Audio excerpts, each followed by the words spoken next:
శ్రీ కంచి కామాక్షి అమ్మవారి జ్యోతిశక్తి పీఠం. మీకు ఎటువంటి సమస్యలు ఉన్నా ఫోన్ ద్వారానే మా గురువు గారు జ్యోతిష్యం చెబుతున్నారు.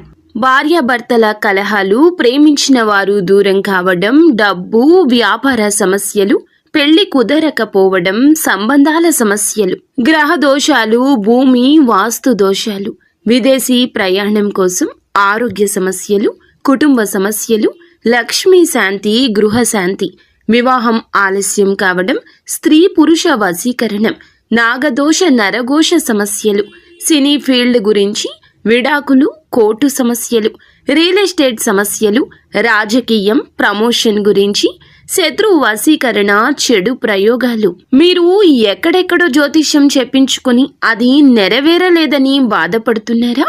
స్త్రీ పురుష వశీకరణకు ప్రత్యేక పూజలు చేసి మా గురువు గారు 100% పరిష్కారాన్ని చూపిస్తారు. ఎటువంటి సమస్యలకైనా ఒక్కసారి నమ్మకంతో మా గురువు గారు గోపీరాజు గారిని సంప్రదించండి. Phone number 9815559967. ఈ రోజున ఈ రాశి జాతకుల జీవితంలో జరగబోయేది ఇది. దారుణమైన రోజు. సాయంత్రం 5:30 తర్వాత మీ యొక్క జీవితంలో ఇటువంటి మార్పుని చూడబోతున్నారు. ఏమిటి ఆ మార్పు? ఏం జరగబోతుంది? తదితర అన్ని వివరాలు వీడియోలో తెలుసుకుందామండి. వీడియో నచ్చితే తప్పకుండా ఒక చిన్న లైక్ చేసి మమ్మల్ని సపోర్ట్ చేయండి. ఆలస్యం లేకుండా వీడియోలోకి వచ్చేద్దాం. రాశివారు నీతి నిజాయితీతో ఉండడానికి 100% ప్రయత్నిస్తారు. అలాగే మోసం చేసేవారు ఈ రాశిలో చాలా మంది తక్కువ. కానీ చాలా మందిని వీరు అసహ్యించుకుంటూ ఉండరు. కానీ చాలా మంది వీరిని అసహ్యించుకుంటూ ఉంటారు. ఎవ్వరిని మోసపోకుండా వీరైతే మోసపోవడానికి సిద్ధంగా ఉన్నట్లు బిహేవ్ చేస్తుంటారు. కానీ చాలా చురుగ్గా ఉంటారు. కొన్ని విషయాల్లో తెలివైన వారని చెప్పొచ్చు. అన్నింటికంటే ముఖ్యంగా దాన ధర్మాల్లో వీరు ముందుంటారు. దానం చేయాలి అనేటటువంటి వ్యక్తిత్వం వీరిలో చాలా ఎక్కువ. ఎవరిని అనవసరమైన మాట అనరు. ఎవరు అన్నా సహించరు. వీరి మీద మాట పడ్డం ఇష్టముండదు. నిజానికి ఈ రాశి వారి దగ్గర ఒక్క 10 రూపాయలు ఉంటే 4 రూపాయలైనా దానం చేయడానికి ముందుకు వస్తారు. మంచి గుణం ఉంటుంది. పరోపకార బుద్ధి ఉంటుంది. ధనగుణం, దానగుణం, దయాగుణం ఎక్కువ ఉంటుంది. దైవభక్తి అధికంగా ఉంటుంది. వీరి దాన ధర్మాలే ఇప్పటి ఈ రోజున వీరిని ఉన్నత స్థానంలో నిలబెడతాయి. చాలా మంది ఈ వ్యక్తిత్వాన్ని ఇష్టపడుతుంటారు. వీరి యొక్క వ్యక్తిత్వం కారణంగా వీరిని దేవుడు కాపాడుతుంటాడు. ఎన్నో రకాల సమస్యలు ఎదుర్కొని ముందుకు సాగిపోయి విజయాన్ని సాధించే వ్యక్తులుగా చెప్పొచ్చు. కష్టపడి మంచి స్థాయిలో ఉన్నటువంటి వారు కూడా ధనాన్ని తక్కువగా ఖర్చు పెడుతుంటారు. ఎక్కువ ధనం సంపాదించాలనే తపన ఎక్కువ. సమాజంలో గుర్తింపు కోసం తహతహలాడుతుంటారు. అంతేకాదు ఈ రాశి వారికి ఇంకా ఎదగాలనే తపన అధికంగా ఉంటుంది. జీవితంలో సుఖపడాలి, సుఖంగా తిని కూర్చోవాలి అనే వ్యక్తిత్వం కలిగిన వారు కాదు. ఎందుకంటే కష్టపడే భావన ఎక్కువ ఉంటుంది. ఎప్పుడు మంచితనంతో ఉంటారు. ఏ పని చేసినా ఎదుటి వ్యక్తులకు ఉపయోగపడే విధంగా చేస్తారు. కుటుంబ సభ్యులకు సౌకర్యాలు అన్నీ కల్పించి పెడతారు.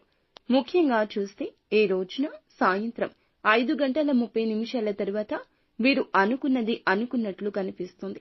ధనపరమైన ఒక సమస్య, ఎవ్వరూ తీర్చలేని సమస్య, ఎవరు తోడు ఉండని ఆ సమస్య తొలగిపోయే అవకాశం ఉంది. అందుకే సమస్యలను ధైర్యంగా ఎదుర్కొంటూ వస్తున్నారు. ఏ విధమైన తప్పు చేయాల్సి వచ్చినా దానికి పూర్తి కారణం ఉంటుంది. ఎదుటి వ్యక్తి మీరైతే గనక తప్పు చేస్తే అస్సలు విడిచిపెట్టకుండా వారికి ఉన్న సమస్య ఏమిటో వివరాలు అడిగి తెలుసుకుని దాన్ని పరిష్కరించే తెలివితేటలు ఉంటాయి. సంతానం కారణంగా సంతోషాలు వెల్లివిరుస్తాయి.